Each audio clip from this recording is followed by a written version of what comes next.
सुप्रभात साई मॉर्निंग। ये संदेश अभी आपके पास पहुंचा है, इसमें ईश्वर की मर्जी है कि ये संदेश आपके पास पहुंचे।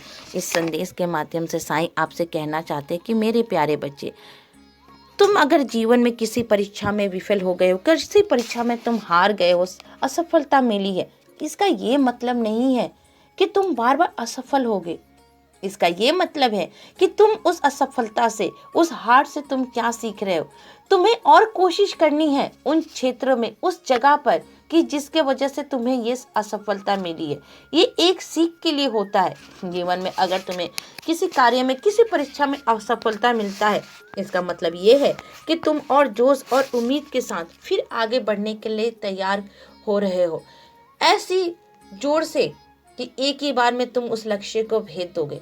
तो उसके लिए तुम्हें परेशान होने की कोई जरूरत नहीं है। और लोगों का क्या है, लोगों की बातें क्यों सुनना है। लोगों का तो काम ही है लोगों में नुक्स निकालना, तुम्हारी असफलता पर तुम्हें तुम्हारी गलतियों का एहसास कराना, तुम्हें कमजोर बताना, ये लोगों का काम ही है। लोगों की बातों में ध्यान देने की कोई जरूरत नहीं है।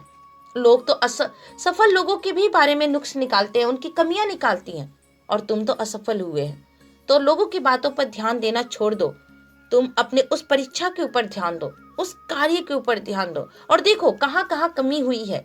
जहाँ जहाँ कमी हुई है उस क्षेत्र में सुधार करो, और जोश उमंग के साथ और सबके आशीर्वाद के साथ फिर मैदान में उतरो। इस बार जीत निश्चयी है तुम्हें सफलता अवश्य मिलेगी। बस अपना ध्यान केंद्रित रखना, इधर उधर में अपने मन को भटकाने की जरूरत नहीं है। जो चीज की तुम चाह कर रहे हो ना, वो तुम्हें जरूर मिलेगी।